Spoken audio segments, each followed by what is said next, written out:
അയോധ്യ നഗരം ആകെ മാറിയിരിക്കുകയാണ്. 5 വർഷം മുൻപ് അയോധ്യയിലെത്തിയവർക്ക് ഇന്നത്തെ നഗരത്തിന്റെ മുഖമാറ്റം വലിയ അമ്പരപ്പുണ്ടാക്കും. ഒരു സാധാരണ ഉത്തരേന്ത്യൻ നഗരത്തിന്റെ കാഴ്ചകളിൽ നിന്ന് അയോധ്യാപുരി ഇന്ന് ഒരു ലോകോത്തര നഗരത്തിന്റെ മുഖമാണ് സ്വന്തമാക്കിയിരിക്കുന്നത്. നഗരമാകെ ഇപ്പോൾ ഉത്സവ പ്രതീതിയാണ്.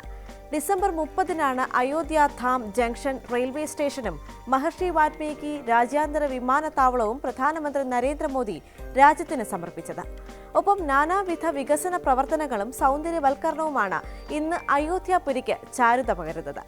വിമാനത്താവളവും റെയിൽവേ സ്റ്റേഷനും ഇന്ത്യയിലെ തന്നെ ഏറ്റവും വലിയ സൗകര്യങ്ങളും പശ്ചാത്തല സംവിധാനങ്ങളും ഒരുക്കിയാണ് പൂർത്തിയാക്കിയിരിക്കുന്നത്. റോഡുകളെല്ലാം നന്നാക്കി അവയും രാജ്യാന്തര നിലവാരത്തിലാണ്. ഏറ്റവും പുതിയ സാങ്കേതിക വിദ്യയാണ് റോഡുകളുടെ പുനർനിർമ്മാണത്തിന് ഉപയോഗിച്ചിരിക്കുന്നത്. ഇതെല്ലാം ഇന്നത്തെ കാഴ്ചകളാണെങ്കിൽ 5 വർഷം മുൻപ് ഒരു ശരാശരി പട്ടണം മാത്രമായിരുന്നു അയോധ്യ. റോഡുകളെല്ലാം ഒന്നും അത്ര മേന്മയുള്ളതായിരുന്നില്ല. പലയിടത്തും പൊട്ടിയും പൊളിഞ്ഞും കിടന്നിരുന്നു. റെയിൽവേ സ്റ്റേഷൻ ബി ക്ലാസ് ശ്രേണിയിലുള്ളത് മാത്രമായിരുന്നു. കടന്നു പോകുന്ന ട്രെയിനുകളുടെ എണ്ണവും വളരെ കുറവ്. ഇനി 100 കണക്കിന് ട്രെയിനുകളാണ് അയോധ്യ ധാം റെയിൽവേ സ്റ്റേഷനിലേക്ക് വരികയും പോവുകയും ചെയ്യുക. അവയിലെല്ലാമായി ലക്ഷക്കണക്കിന് തീർത്ഥാടകരും സഞ്ചാരികളും അയോധ്യ പട്ടണത്തിലെത്തും. ഒരാൾ പോലും യാത്രയ്ക്കായി എത്തുമ്പോൾ ഒരു വിധേനയും ബുദ്ധിമുട്ടാത്ത വിധമാണ് സംവിധാനങ്ങൾ ഒരുക്കിയിരിക്കുന്നത്. വിമാനത്താവളം വരുന്നതിന് മുൻപ് ഫൈസാബാദിൽ വെറുമൊരു എയർ സ്ട്രിപ്പ് മാത്രമായിരുന്നു ഉണ്ടായിരുന്നത്. അതാണ് ഇന്ന് മഹർഷി വാൽമീകി രാജ്യാന്തര വിമാനത്താവളമായി മാറിയിരിക്കുന്നത്. മുൻപ് വളരെ ഇടുങ്ങിയ റോഡായിരുന്നു രാമലല്ല ദർശൻ മാർഗ്.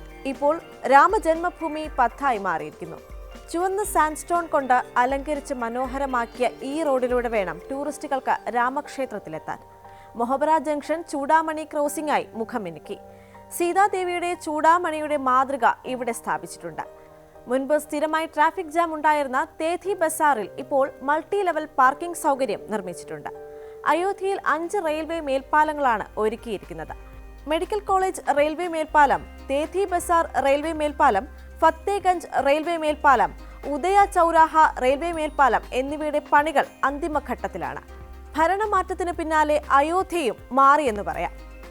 പ്രധാനമന്ത്രി മോദിയുടെയും മുഖ്യമന്ത്രി യോഗിയുടെയും നേതൃത്വത്തിൽ അയോധ്യയിൽ 30,000 കോടിയിലധികം രൂപയുടെ വികസന പദ്ധതികളാണ് ഇപ്പോൾ നടക്കുന്നത്. അയോധ്യയിലെ ബസ് സ്റ്റേഷനും വലിയ മുഖംമിനുക്കൽ നടത്തി. ഇപ്പോൾ രാജ്യാന്തര നിലവാരമുള്ള സൗകര്യങ്ങളാണ് ഈ ബസ് സ്റ്റേഷനിലാകെ.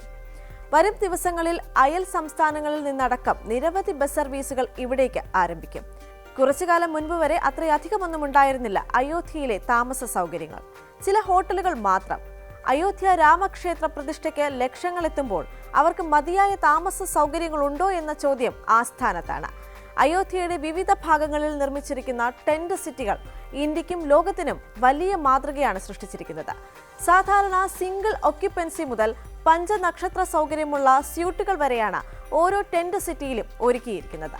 അയോധ്യ നഗരപാലിക നേരിട്ടും സ്വകാര്യ പങ്കാളിത്തത്തോടെയുമാണ് ഇവ നിർമ്മിച്ചതും വികസിപ്പിച്ചതും. സരയൂ നദിയുടെ തീരത്ത് താമസിക്കാമെന്ന വലിയ ആകർഷണവും ചില ടെന്റ് സിറ്റികളിലുണ്ട്. ഇന്ത്യക്ക് തന്നെ വലിയ മാറ്റമാണ് സമീപ വർഷങ്ങളിലുണ്ടായത്. പല നഗരങ്ങളും വലിയ തോതിൽ മാറി. പലതും രാജ്യാന്തര നിലവാരത്തിലായി. അയോധ്യയിൽ രാമക്ഷേത്ര പ്രതിഷ്ഠയ്ക്ക് എത്തുന്നവർ ഈ നഗരത്തിലെ മാറ്റങ്ങൾ കണ്ട് അത്ഭുതപ്പെടുമെന്ന് ഉറപ്പാണ്.